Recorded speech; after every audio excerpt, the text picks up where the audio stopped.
Good afternoon and welcome to Mercy Health Muskegon's Healthcare Spotlight. Each week, Mercy Health, we will bring you important and helpful information that helps you become more informed and involved in your healthcare decisions. We believe that carefully listening to you and encouraging you to take an active role in your healthcare is just as important as having access to our specialists who use the latest technology. At Mercy Health, we offer compassionate care, award-winning expertise, and the latest in technology, all in an inclusive, faith-based setting that honors the sacredness and dignity of every person. At Mercy Health, it's not either or, it's all of these and more. It's Mercy Health. Thank you so much for joining us today on Mercy Health's Healthcare Spotlight. My name is Erin Patrick. I am the Regional Manager of Public Relations and Communications, and today we are here with two very energized and, athletic guests. Ron Knoll, who's a race director of Too Many Races to List, and Dr. Kristen Brown, who is our Vice President of Mercy Health Physician Partners. So thank you so much for coming. Good morning. Good morning. Thanks for having us. Yes. We are going to start out with each of you talking a little bit about how you got into running. So I'm going to start with Dr. Brown, and I'd like to hear your background and your story as how you became a runner. How far back does it go? And just kind of lead in right there. Perfect. So it probably goes way back to when I was a toddler, and my parents will tell you that I never stopped moving and running back then. But I was very active in sports and in a variety of them. And truth be known, basketball was my true love. And as an athlete in high school, I played 3 sports: volleyball, basketball, and track. And I only did track because my 8th grade counselor told me that I had ability in it and that he thought I could do more with that than softball, which is what I had played prior to joining the track and cross country teams. And so I stuck with track through high school and swore I would never run again competitively after high school because it was intense, and I got really nervous before races and before workouts, and I just thought I'll leave that behind. And I went up to Michigan Tech, where I did my undergrad, and I joined the basketball team there and played my first season, but found that college basketball really wasn't the experience I had had in high school. And so I started doing some training for just to get in shape. And I was running around our indoor track at Michigan Tech, and someone from the track team saw me running intervals and started timing me. And so she came over and said, "Why are you not running on our track team?" So this is for the second time someone is saying you need to be doing track. Yes, it was. So my story is very serendipitous in that way, and it was external influences that got me running. But from then on, I was hooked. I had an amazing experience running track and cross country at Michigan Tech, and from then on, I didn't stop. Now, are you a sprinter or a long-distance runner? Can you do both? I am definitely a distance runner. My sprinting ability, especially as I've aged, has dropped significantly. I think my 14-year-old son can get out the blocks much faster than me nowadays. But competitively, I had raced the 1,500 and the 800. Okay. But I really enjoy half marathons. Mm-hmm. I've done 7 marathons, and I don't know how many 5Ks. And I really enjoy all the distances. Do you have literally 1 million 5K T-shirts hanging up in your closet? No. I've heard runners that have started clubs where they turn their race T-shirts into quilts. Yes, my mom made a quilt for me many years ago. I don't have it anymore. I think it was worn to shreds. Yeah. And I've thought about doing that for some of my kids. So, So Ron, let's piggyback off Dr. Brown's experience. So let's hear about how you got started as an athlete and a runner. Well, in junior high and high school, I played basketball and ran some track. And then high school, I played basketball and tennis. And after high school, I ended up playing a lot of City League basketball, City League tennis, City League slow pitch and fast pitch softball. And I had some very close friends that were very avid and accomplished runners. And just by hanging around with them, they eventually coerced me into running my first 5K, which was the Mercy Health Seaway Run. Nice. Coming up here shortly, too. Yep. That was literally the very first 5K I ever ran. and I enjoyed it. And I got the bug and continued doing many 5Ks, 10Ks, ran the riverbank 7 times. Then I've probably done over 400, 500 running events. And then a good friend of mine, Tim Morrow, convinced me into doing what at that time it was the Hackley Health Duathlon at Duck Lake State Park. And that was my initiation into multisport. It was just a bike and a run. And I thought, okay, what's the next carrot on the stick to chase? So I learned how to swim. Yeah. Now, at that time, I was running quite well. I often say the older I get, the faster I was. But at that time, I was in pretty good shape. And I thought, how hard could swimming be? And I worked with a friend of mine. She was a high school all-state swimmer, and then she swam at Central. She was kind enough to be patient with me in the pool. I jumped in the pool, did 1 lap, and I never worked so hard to accomplish so little. I thought I was going to lose the lung after 1 lap, but I persevered and got into the swimming, and 120 triathlons later and 8 half Ironman distance triathlons, I love the environment in the sport. And luckily, West Michigan, we're lucky to have the water for those, do sports and triathlons, because a lot of communities, have to fabricate those either inside, in a pool, etc. And we can actually get out and use the environment that we have. You're exactly right. There's a lot of states that don't have the inland lakes like we do. When they have a triathlon, it's a pool swim, and then they bike and run outside. You see that in several other states. You're right. We are very fortunate to have that. Hey, Ron, I'm curious about the swimming in the lakes. I know Lake Michigan itself can be pretty cold different times of the year. So how do the elements and the temperature of the water, how does that impact your race? Normally, triathletes will swim with a wetsuit, and that helps on 2 things. One, it helps you to stay warm in the colder water, but it also helps your buoyancy. Most of us refer to our wetsuits as a fancy life preserver. If you have an issue, you can flip on your back and float all day. As far as temperatures go, especially in Lake Michigan, that water temp can fluctuate anywhere from 58 to 74. The very first year we put on the Grand Haven Triathlon, I was actually able to participate in the event because we hired out the race director services. And the water temp on race day was 55 degrees. Oh, man. And, it was chilly. And I accomplished it in a shorty wetsuit. It was cut at the thigh and the shoulder, and I still was able to finish the Olympic distance try. But with a full wetsuit, normally if you're in 60-degree temperature or more, it's not an issue for most of us. And with waves, normally if it's calm to 2-foot swells and they're not breaking, it's normally very feasible to do. You just kind of have fun with going parallel with the shoreline, kind of going up and down with the swells. Nice. So kind of in that same wheelhouse, how does unpredictable West Michigan weather affect race turnout or conditions? I mean, let's say, for example, you're getting ready for a triathlon, and you've got whitecaps on Lake Michigan, and it's raining. I mean, as a race director, what kind of decisions do you have to make based on our weather? Well, as most race directors, we do watch the radar and weather stations. I'll be watching 3 different networks to see what the forecast is, and ironically, they're all different, and they vary hour by hour. There's no common forecast with any of the networks.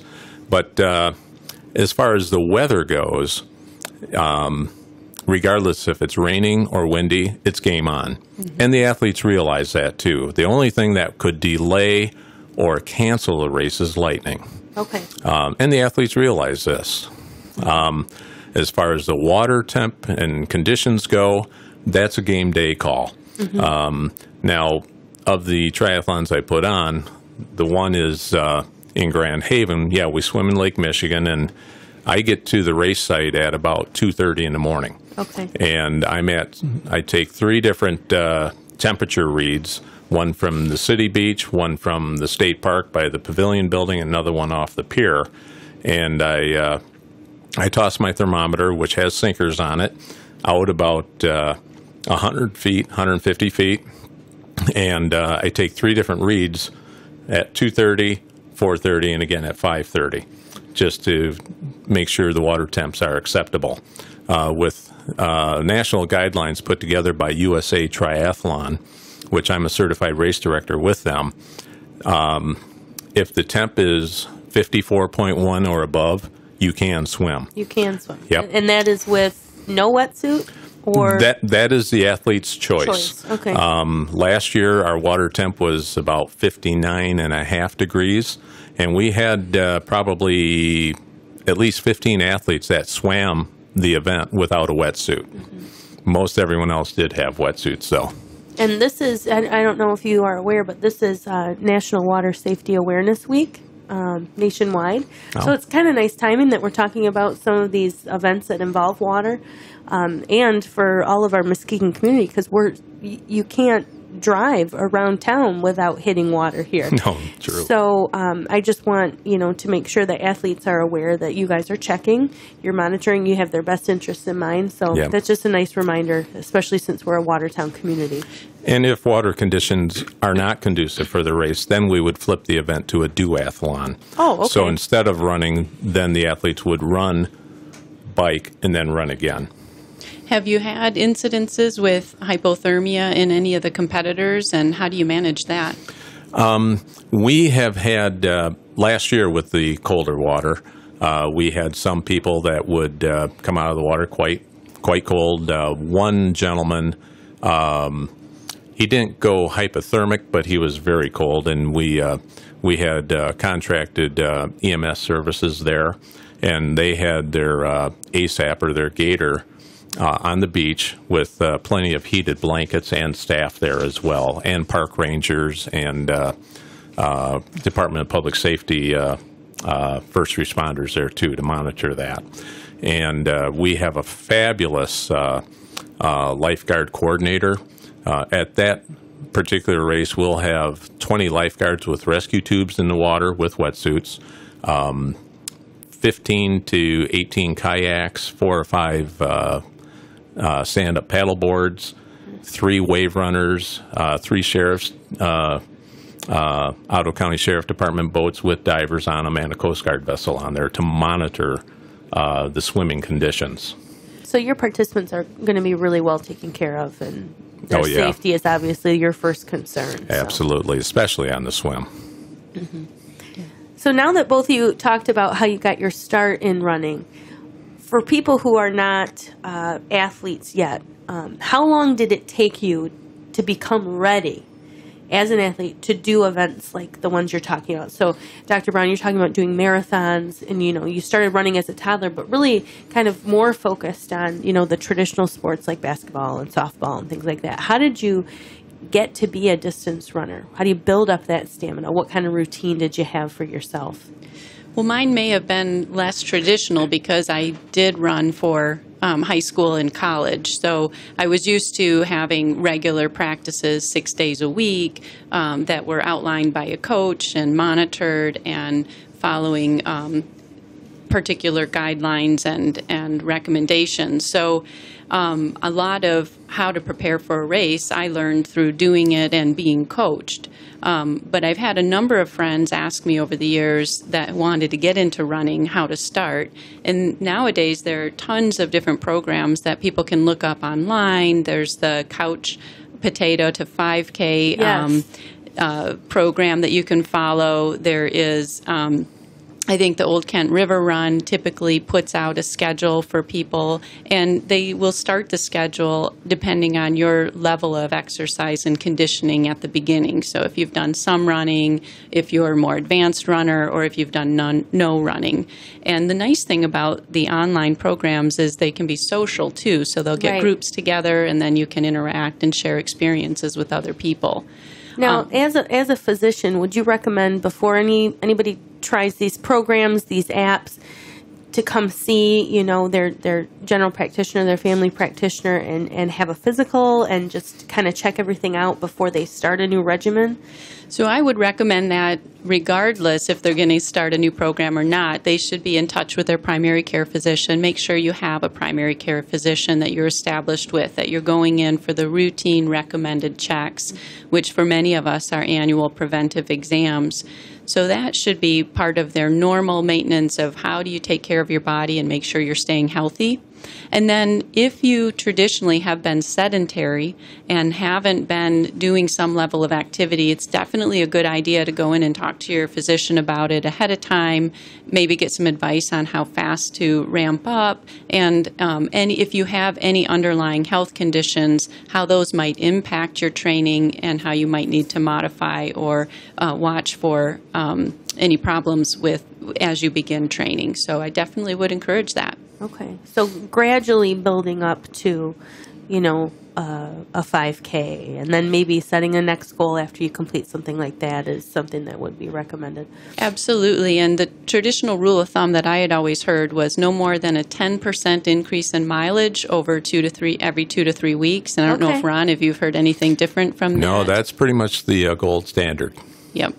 And that helps reduce stress injuries. So some common injuries that runners are going to sustain are plantar fasciitis, tendinitis of the Achilles tendon, and Ron's over there nodding and shaking, nodding his head, tendinitis of the kneecap, stress fractures in the lower part of the leg, and then iliotibial band tendinitis, which is from the hip down to the knee. So those are some of the common injuries, and they're almost universally caused from overuse or ramping up too quickly. So having your training program paced out and planned out and then tracking it is a really good idea, so you can make sure that you're not overtraining your body. And then finally, listening to your body. Right. If you have something yelling at you with pain, you got to listen to it and address that. So have either of you, I know, Ron, I'm going to let you talk right now about your injury that you've sustained, but, you know, what typically have you had to battle with as runners? Well, all of the injuries that Dr. Brown mentioned, I've encountered, as most people that have been in our sport have. I've had plantar fasciitis, and unless someone has had it, they don't know how painful that is. Imagine you have a marble in the heel of your shoe. Now imagine there's a needle coming out of that marble. I mean, you take your first step out of bed and your knees just buckle. Currently, I'm just getting over an inflamed Achilles, right. But that's improving real nicely. I've also had IT band issues. I once strained the patella tendon, hip flexor issues, but it's just a matter of, like Dr. Brown said, meet with your general practitioner or physical therapist, someone who's experienced in biomechanics and kinesiology. Those are all great resources to go to try and help recover. But getting back on Dr. Brown's comment about new people entering the running or triathlon sport, like Dr. Brown, I'm sure we're both asked, you know, how do I train? What should I expect on race day? I'll always tell someone that's new to a run or a triathlon, just go out there and enjoy the experience. Go out there for your first event with no expectations. Right. And with guys, I tell them, put the testosterone up on the shelf. Don't have any expectations as to what you think you should do. Our sport is very social. Especially in triathlon, you'll see camaraderie that you don't see in any other activity. And just go out there and enjoy the social aspect of it, and don't put any pressure on yourself, and just enjoy the experience. Ron, you're hitting on exactly one of my favorite parts about running. And I've done a few triathlons, but my main sport has been running. And it's truly a beautiful thing, even in high school sports where parents and school teams can get very contentious and have big rivalries. Everybody's cheering for that first runner and that last runner.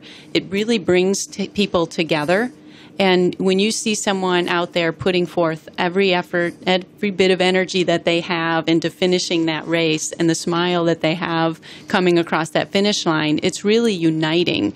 And you don't hear the trash talk, and you don't hear the put downs. It's cheering and it's encouragement, and it's addictive. It's really a fun part of the event. I've got a story, if I might share. 2 weeks ago, we put on the Mercy Health Bear Lake Triathlon in North Muskegon. And there is a gal from the Muskegon Running Club. She won a raffle for a free entry to the Bear Lake Triathlon. She is a good runner, and she was very much networked with her Run Muskegon Running Club. And she had never done a triathlon before. And she won the raffle at their Christmas party. And she never swam before. Did very little bike riding. So the event was Memorial Weekend. She started to learn to swim in March. Oh, my goodness. And she, what was really fun was there was probably a dozen people from her running club at the event to cheer and support her on. And she did the sprint distance, and she accomplished the swim. And there was a kayaker and a wave runner right alongside her the entire time. And she, rightfully so, she was nervous. Even experienced triathletes still get nervous before the swim. Right. But when she got closer to the shore, the gentleman that was riding on the back of the wave runner jumped in, and he could stand. And he told her, "You can stand." And she just stood up and put both arms up in the air like, "I did it."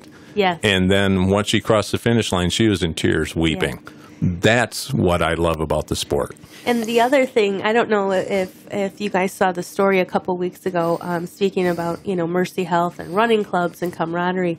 There was a patient of ours who was getting ready to run with his running club a couple weeks ago. Well, excuse me, I'm sorry. It was back in February.